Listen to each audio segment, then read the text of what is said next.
Magandang araw sa lahat ng maginoong magmamanok. Ang isang napapanahon na isyu ngayon dito sa larangan nating ginagalawan ay ang tinatawag natin na paglugon ng ating mga manok. Ito yung molting season. Ang molting o paglulugon, karaniwan ang root cause niyan ay yung stress. Sa panahon ngayon, ang stress ay galing sa weather conditions. Lalo na at nanggaling tayo sa mainit na summer, ngayon ay biglang nagtag-ulan dahil pumasok na ang habagat at kung minsan may low pressure area na. Lalo na pag pumasok pa ang isang bagyo.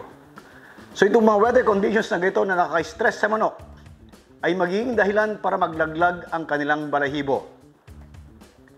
Maliban sa weather conditions, kung minsan ang stress ng feeds and feeding ay pwede rin mag-trigger ng molting o paglulugon. Lalo na pag bumaba ang protein content. Dahil yung balahibo ng manok ay mataas sa protina yan. Ang isa pang pwedeng dahilan ng molting ay yung edad ng manok. Alam naman natin, lalo na yung mga stags natin, kung may off-season tayo, pag nag-11 months yan, dry na ang balahibo niyan, maglulugo na yan. Kaya dito nyo makikita ang peak performance ng ating mga manok. Whether yan ay nangingitlog o panlaban, minsan malaki ang kinalaman ng feather development. Pag naglulugon ang manok, sabi nga natin, in general, a molting bird is a sick bird dahil wala siya sa kondisyon. Kaya makikita nyo, kung minsan, yung mga lumalaban ng mga kasamahan natin, ayaw nilang maglaban ng manok na naglulugon kasi hindi nga maganda ang kondisyon. Ikumpara mo sa mas batang manok, halimbawa, na mas maganda ang feather development. May kaakibat na issue dito sa molting. Maliban sa peak performance ng mga panlaban, ay itong mga inahin natin. Kaya ko binabanggit ito, dahil mayroon tayong early bird. May mga breeder na gusto mapaaga ang molting ng inahin. Para September pa lang, handa na sila para sa breeding season. Para sa pag-hatch ng October, yun ang early bird. Ang kaso kung minsan, yung ibang inahin ayaw mag-molt pag ganitong panahon. So yung katanungan tungkol sa forced molting sa inahin, ginawan ko ng eksperimento yan ng maraming beses na 20-30 years ago nung bago pa lang ako na veterinaryo. Kasi ang forced molting, ang prinsipyo niyan, ginagamit yan sa layers. Ito yung mga nangingitlog na kinakain natin itlog for breakfast, halimbawa. Yung mga layers na ito, pag sila ay nasa 70, 80 years old o kaya 100 years old pa kung kinakailangan, i-molt sila para mag-start ulit yung proseso ng bagong season ng pangingitlog. Noong araw, ang sistema ng molting, nag-umpisa nito yung aking isang mentor . Although he passed away na, yan si Dr. Raul Baron. Ang tawag ko sa kanya, siya yung father of forced molting in the Philippines. Dahil siya ang nag-umpisa ng commercial forced molting ng layers at tinuruan niya ako. Maraming sistema yan. Karaniwan, binabawasan ang pagkain o binabawasan ang protina.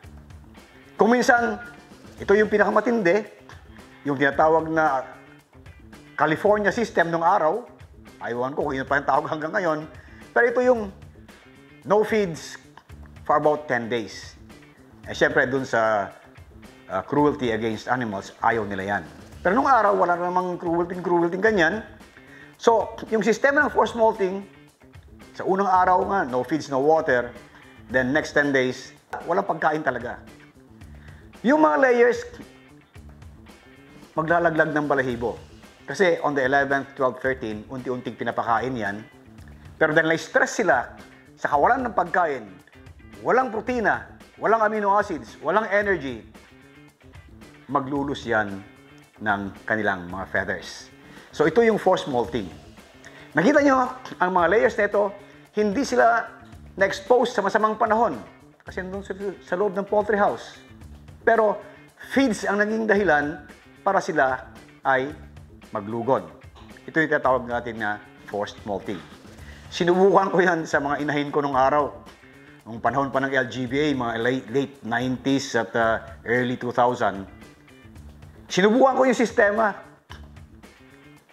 No lights, kinulong ko, no water sa first day, no feeds for the next 10 days. Hindi naglugon yung mga inahin ko. Naapektuhan pa nga eh. Dahil sa halip na mangitlog sana yung normal na pangingitlog din nila nung bandang December, January na sila ng itlog. So, ang sinasabi ko rito, hindi ko inirekomenda ang forced molting sa mga game fowls, sa mga hens ng game fowls, para lang mapaaga sana yung pangingitlog nila para sa early bird. Ang mas mainam sigurong option para sa atin na breeders ay yung mga breed natin na early bird nung nakaraang taon. Yung early bird local. Actually, sa panahon na ito, pwede mo na silang ikondisyon para pagdating ng September, 2 buwan na lang, sila ay ready na lang mangitlog. Ito ang magagamit natin sa production natin ng early bird for next year. Okay, balikan ko yung molting. Yan man ay panlaban, yan man ay pambreeding, yan man ay sa cord o nasa range. Pag napansin nyo na nag-uumpisa na yung molt o nag-start ng paglulugo, naglalaglagan ng balahibo, mas mainam na yung pagkain nila ay pang-maintenance lamang. Hindi na kailangang mataas ang protina or amino acids. Pwede na yung maintenance sa grains lamang kahit wala ng pellets. Yung mga 12 to 13% lamang ang protina. Dahil pag mababa ang protina, mas mabilis maglaglag yung mga balahibo. Pero, pag heavy molt na sila, yung talagang nalagas na yung balahibo at nag-uumpisa ng tumubo yung mga bagong balahibo, dito nyo umpisahan itaas ang protina. Kung dati ay galing ka sa 12-13%, itaas mo yan ng 15, 16, 17, 18, kahit 22% pa para mas mabilis ang proseso ng paglugon. Dahil ang balahibo sa dry matter niyan, 70 to 80% ng balahibo ay protina. Lalo na yung tinatawag natin na methionine, cysteine at lysine, yan ang laman ng balahibo. So pag sila ay heavy molt, hanggang matapos ang molting, mainam na mataas ang protina ng pagkain, yan man ay pambreeding, yan man ay panlaban, para mapabilis ang proseso ng molting. Pinag-uusapan natin ang molting. May pahabol na katanungan itong si Alex Renan Ricafort Paman. Ang sabi niya, "Good day, Doc Hill. Tanong ko lang, pwede bang paliguan ang manok na nagmo-molt? Salamat, Doc."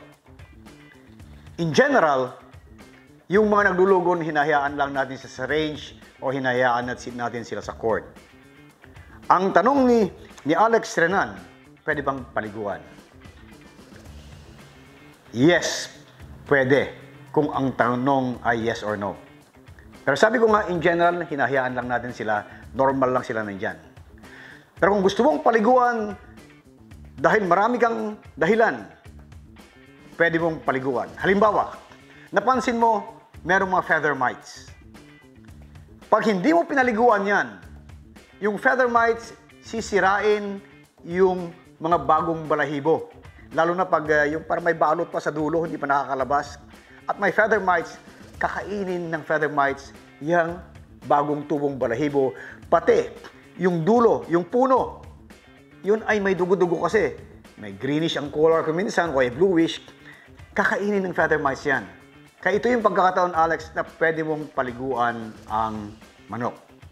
Ang isang advantage din ng pagpapaligo ay halimbawa, yan ay nangangati yung balahibo niya. Kita mo namumula. Dahil siguro, nai-irritate siya dahil sa tubo ng bagong balahibo. Dito mo pwedeng gamitin yung Zero Mite. Yung Zero Mite, may shampoo yan. Yung shampoo niyan, lilinisin niya yung balat. Lilinisin niya yung mga nadadry na feather follicles at yung mga lumang balahibo, mas mabilis mahulog para mapalitan ng bago. Yung mga bago naman, kung sila ay merong mga feather mites o kaya kahit anong klaseng mites, yung Zero Mite, merong ingredient yan na papatayin yung mga mites na yan para hindi masira ang balahibo. At dahil ang Zero Mite ay isang magandang produkto, nakukondisyon yung balahibo gumaganda ang pagtubo ng mga bagong balahibo at maganda ang molting. Mga kaibigan, marami pa tayong napapanahong issues na pwedeng pag-usapan dito sa ating programa. Huwag lang kalimutan mag-like, share, and subscribe. Pati notification bell para pag may bagong issues, lagi kayong updated. Dahil sa programa natin, laging tandaan sa performance ng ating mga manok, pang-breeding man o panlaban, health is always number one.